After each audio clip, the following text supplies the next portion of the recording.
दुनिया का सबसे आसान सब्जेक्ट बायोलॉजी, और इससे भी आसान सब्जेक्ट केमिस्ट्री, और इससे भी आसान सब्जेक्ट मैथ, और सबसे आसान सब्जेक्ट फिजिक्स। तो चलिए सबसे आसान से सब्जेक्ट को सबसे आसान तरीके से सीखते हैं।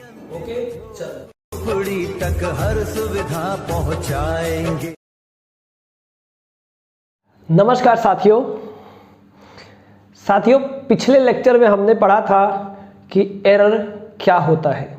आपको पता है, मैंने आपको बताया था, एरर का पूरा कंसेप्ट बताया था और 2, 3, 4 क्वेश्चन भी करके दिखाए थे कि एरर कितना अमाउंट में होगा। ये भी बताया था अगर एरर की वैल्यू नेगेटिव होती है तो इसका मतलब मेजरमेंट जो है वो कम हुआ है, और अगर नेगेटिव एरर की वैल्यू पॉजिटिव होती है तो मेजरमेंट ज़्यादा हुआ है। आज के लेक्चर में हम ये डिस्कस करेंगे कि एरर के काजेज क्या है या फिर टाइप्स ऑफ एरर क्या है। ये दोनों बच्चे एक ही बात है, या तो हम एरर के कारण पता करें यानी कि कॉज ऑफ एरर, या हम बोले टाइप्स ऑफ एरर, वो दोनों एक ही बात है। लेकिन बहुत सारे बुक में इसको क्या दिया है, उन्होंने सिर्फ दिया है कि टाइप्स ऑफ एरर। तो आज हम डिस्कस करेंगे टाइप्स ऑफ एरर क्या होता है। ठीक है, हम जानते हैं बच्चों, जो भी हम चीज़ें यहाँ पे पढ़ाएंगे हम वो पढ़ेंगे जो फिजिक्स के अंतर्गत पढ़ते हैं। तो एरर क्या है कल हमने बहुत अच्छे से बताया था, तो आज हम डिस्कस करने वाले हैं काज ऑफ एरर। ठीक है, देखो, या फिर मैं बात करूंगा टाइप्स ऑफ एरर। तो मैं लिखता हूं, आज हमें क्या फाइंड आउट करना है, हमें फाइंड आउट करना बच्चों टाइप्स ऑफ एरर। अगर मैं यहां से लिखता हूं टाइप्स ऑफ एरर तो इसका बिल्कुल यही मतलब है टाइप्स ऑफ मिस्टेक। ठीक है, देखो बेसिकली बच्चों एरर जो है यानी कि कोई भी फिजिकल क्वांटिटीज को मेजरमेंट करते टाइम 3 तरह के एरर हो सकते हैं। एक होता है सिस्टमैटिक एरर, और दूसरा होता है रैंडम एरर, और तीसरा होता है ग्रॉस एरर। अब इन सभी का हम मतलब समझेंगे। ठीक है, तो सबसे पहले मैं बात करूंगा बच्चों, सबसे पहले मैं बात करूंगा सिस्टमैटिक एरर का। सबसे पहले मैं बात करूंगा सिस्टमैटिक एरर का। तो ये आपका हो गया बच्चों सिस्टमैटिक एरर, और दूसरा जो होता है ये आपका है रैंडम एरर। ठीक है, रैंडम एरर। और अगर हम थर्ड की बात करेंगे तो थर्ड हमारे पास है ग्रॉस एरर। Gross error. ठीक है, अब इन तीनों को हम बड़े डिटेल में समझेंगे, बहुत ज़्यादा डिटेल में समझेंगे। देखना, आज हम केवल पढ़ेंगे टाइप्स ऑफ एरर या फिर कॉजेज ऑफ एरर। मैं फिर बता रहा हूँ, ये कुछ नहीं है, ये बिल्कुल टाइप्स ऑफ एरर बोल सकते हो या फिर कॉजेज ऑफ एरर, दोनों में से कोई भी बोल सकते हो। ठीक है, तो चलो सबसे पहले मैं डिस्कस करूंगा सिस्टमैटिक एरर। तो इसका एक लाइन में अगर मैं डेफिनेशन दूंगा तो मैं बोलूंगा एरर, ठीक ना, error which causes known, error which causes known. इसका मतलब ये हुआ कि कोई भी फिजिकल क्वांटिटीज का मेजरमेंट करते टाइम जो एरर आ रहा है वो एरर किस कारण से आ रहा है, अगर ये चीज हमें पता है तो हम बोलेंगे सिस्टमैटिक एरर है। ठीक है, कहने का मतलब ये है, मैं क्या बोल रहा हूं कि जो हम मेजरमेंट करते हैं फिजिकल क्वांटिटी का, उस एरर का कारण पता है। यानी कि वो एरर इंस्ट्रूमेंटल एरर है, मशीनों की खराबी से आ रहा है, कि हमारी गलती से आ रहा है, कि रीडिंग से आ रहा है, कि इम्परफेक्शन से आ रहा है, कैसे आ रहा है, इस चीज को हम बोलेंगे बच्चों, इस चीज को हम बोलेंगे सिस्टमैटिक एरर। अब सिस्टमैटिक एरर जो है बहुत सारे पार्ट में होता है, तो चलो समझते हैं। इसका जो सबसे पहला पार्ट है इसको मैं क्या बोलता हूं, देखो सबसे पहला पार्ट है एरर ड्यू टू, देखो error due to external cause, error due to external cause. Error due to क्या है भाई, एक्सटर्नल काज। अब ये क्या है, देखो जैसे मान लो बच्चों, बहुत बार आप अपने गांव में, अपने शहर में, अपने पास पड़ोसी के पास, या फिर आप अपने रिश्तेदारों के घर, जब आप देखते होगे अगर कोई कुछ मेजरमेंट करता है, जैसे लेंथ मेजरमेंट करते हैं, या फिर विड्थ मेजरमेंट करते हैं, या फिर वॉल्यूम मेजरमेंट करते हैं, या फिर एरिया मेजरमेंट करते हैं, तो आपने देखा होगा वो सब मेजरमेंट करने में एक्सटर्नल सोर्स की वजह से वो मेजरमेंट गड़बड़ हो जाता है। जैसे एयर बहुत ज़्यादा चलने लगी, अगर एयर बहुत ज़्यादा चलने लगा तो भी आप एरर को प्रॉपर तरीके से क्वांटिटी को प्रॉपर तरीके से नहीं मेजर कर सकते, उसमें कुछ ना कुछ फ्लक्चुएटिंग आ जाएगी। कैसे? जैसे मान लो आपके पास एक स्ट्रिंग है और आप स्ट्रिंग को ऐसे दो जगह पर क्या किया, बांध दिया, दो स्ट्रिंग के दो जगह पर बांध दिया और आप इसको मेजर कर रहे हो। अगर मेजर कर रहे हो यहाँ से मान लो एयर, हवा बहुत तेजी के साथ आ रही है, तो बताओ ये स्ट्रिंग क्या होगा? ये स्ट्रिंग जो है ऐसा हो जाएगा कुछ। तो इस टाइम पर आप इसका परफेक्ट मेजरमेंट नहीं लग सकते। तो ये देखो एक्सटर्नल काज है, तो जो एयर है यहाँ पर ये एक्सटर्नल काज है, यानी कि एक्सटर्नल काज की वजह से जो जब एरर आएगा तो उसको हम बोलेंगे एरर ड्यू टू एक्सटर्नल काज। लेकिन हमें पता है एक्सटर्नल काज की वजह से आ रहा है, तब हम बोलेंगे सिस्टमेटिक एरर। ऐसी और भी सारी चीजें हो सकती है। कैसे? देखो मैं आपको दिखाता हूं। जैसे मान लो आप मिल्क का मेजरमेंट कर रहे हो, अगर आप दूध का मेजरमेंट कर रहे हो तो आप देखोगे बच्चों कि अगर आप दूध का मेजरमेंट कर रहे हो और वहाँ का इन्वायरमेंट का टेम्परेचर मान लो ज़्यादा है तो दूध वेपराइज होने लगेगा, तो आप प्रॉपर तरीके से मेजर नहीं कर सकते। आपको जितना दूध चाहिए उसमें से कुछ एरर आएगा, यानी कि वेपर बन के एयर में चला जाएगा, उसका जो पानी वाला पार्ट है, ठीक है, तो वहाँ भी आ सकता है। तो सबसे पहले मैंने आपको बताया एरर ड्यू टू एक्सटर्नल काज, यानी कि सिस्टमेटिक जो एरर है जो हमें नोन होना चाहिए वो हो सकता है एरर ड्यू टू एक्सटर्नल काज में जो है हमने बताया आपको कि एयर के थ्रू जो हम स्ट्रिंग का मेजरमेंट नहीं कर सकते। अगर टेम्परेचर बढ़ रहा है, प्रेशर बढ़ रहा है, वॉल्यूम बढ़ रहा है, यानी कि इन्वायरमेंटल काज की वजह से, इन्वायरमेंटल इफेक्ट की वजह से अगर आपके मेजरमेंट में कोई प्रॉब्लम होती है तो आप बोलोगे एरर ड्यू टू एक्सटर्नल काज, ठीक है। अब यहाँ पर दूसरी बात एक और है, देखो बी पार्ट की अगर मैं बात करूँगा तो मैं लिखता हूँ error due to imperfection, error due to imperfection. अब ये क्या चीज़ है? देखो जैसे मान लो आप कोई इंस्ट्रूमेंट मेजर कर रहे हो, कोई इंस्ट्रूमेंट से कोई फिजिकल क्वांटिटीज मेजर कर रहे हो। अगर आप कोई फिजिकल क्वांटिटीज मेजर कर रहे हो तो दोस्तों अगर उसमें जो है, देखो तो अगर आप कोई फिजिकल क्वांटिटीज मेजर कर रहे हो तो उसमें परेशानी क्या आ रही है? उसमें जो परेशानी आ रही है वो बहुत कम है, मतलब इंस्ट्रूमेंट बहुत ही ज़्यादा, बहुत एरर केस में है, एरर बहुत कम आ रहा है और वो हमें इम्परफेक्शन मतलब परफेक्ट नहीं है, परफेक्ट ना होने की वजह से अगर वो आ रहा है, ठीक है, तो हम बोलेंगे एरर ड्यू टू इम्परफेक्शन। ये एरर बहुत निग्लिजिबल होता है, तो मैं यहाँ पे लिख देता हूँ ये निग्लिजिबल होता है, ठीक ना। तो आप इसको निग्लिजिबल भी कर सकते हो, कोई दिक्कत नहीं है, इसकी नीड नहीं है हमें, ठीक है।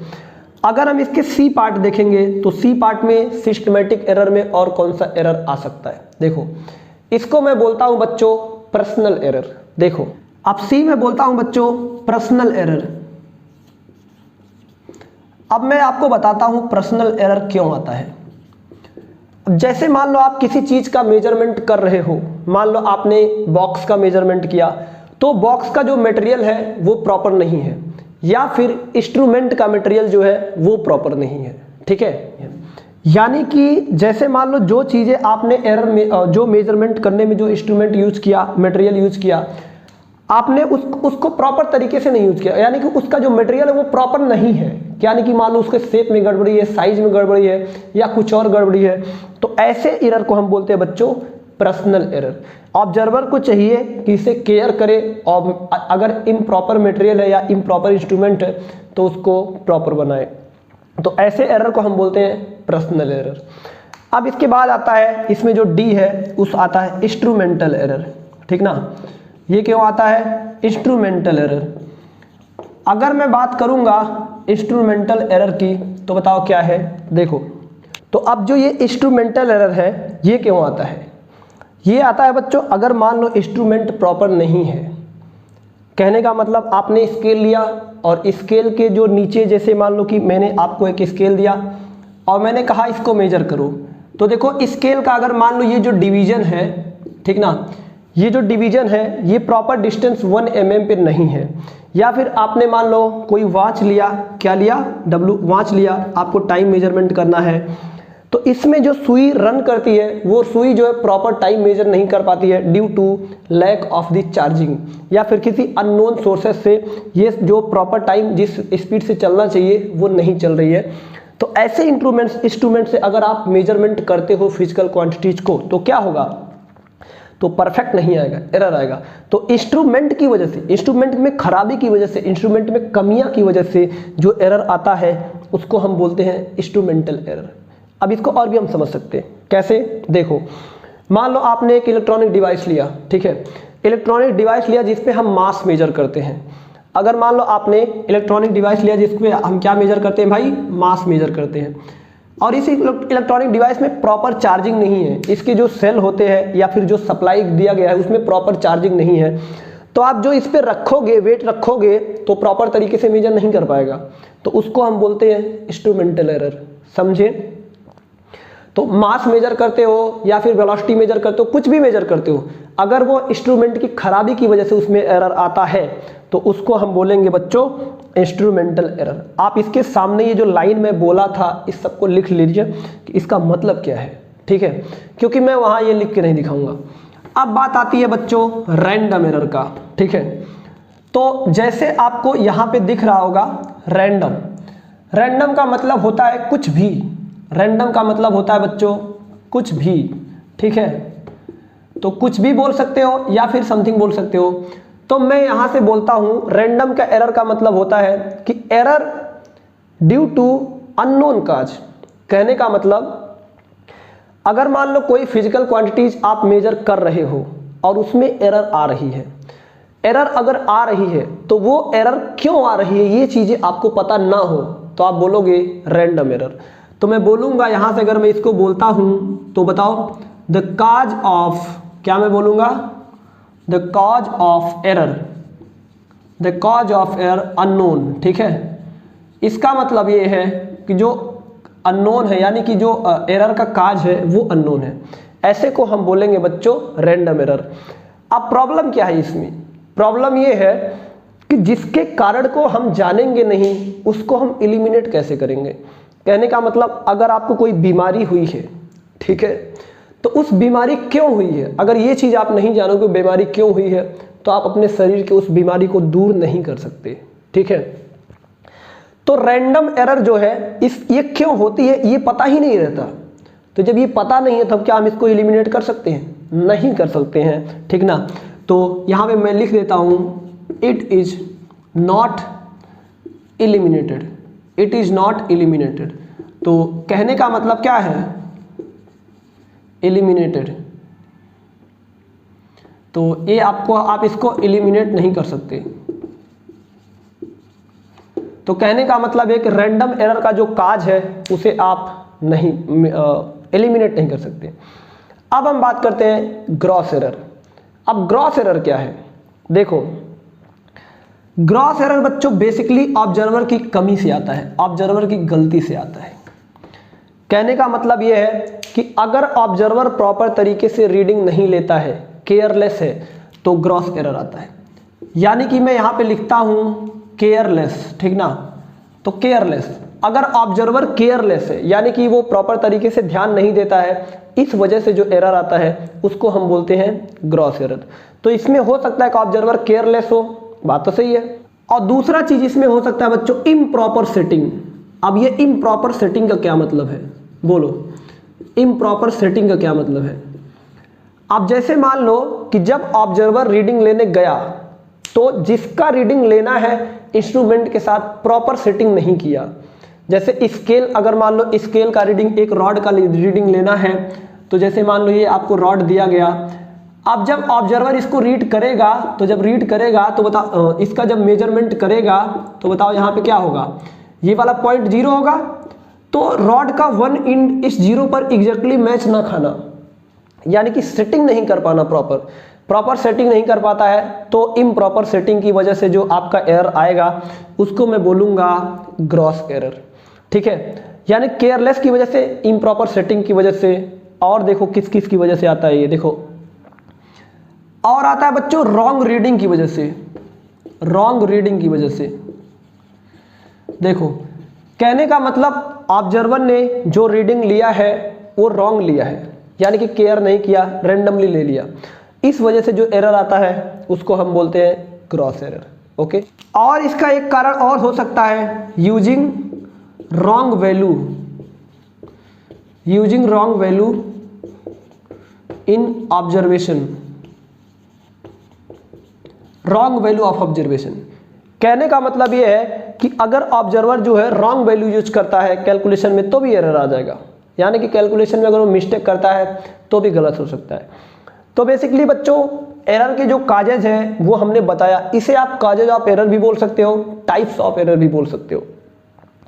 तो पहला है सिस्टमेटिक एरर, दूसरा है रैंडम एरर, तीसरा है ग्रॉस एरर।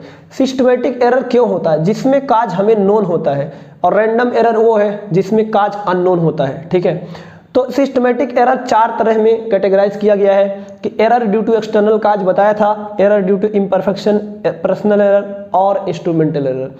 और हम बताया रैंडम एरर में जो होता है बच्चों, the cause of error unknown, कारण नहीं पता है तो उसे हम इलिमिनेट नहीं कर सकते, नहीं कर सकते, नहीं कर सकते। और इधर पता है आपको केयरलेस की वजह से, इम्प्रॉपर सेटिंग की वजह से, रॉन्ग रीडिंग की वजह से, using wrong value in observation. तो मैंने आज के वीडियो लेक्चर में आपको बताया कि एरर क्या होता है, सारी बातें मैंने आपको अच्छे से समझाया। एरर के कारण क्या है ये भी बताया।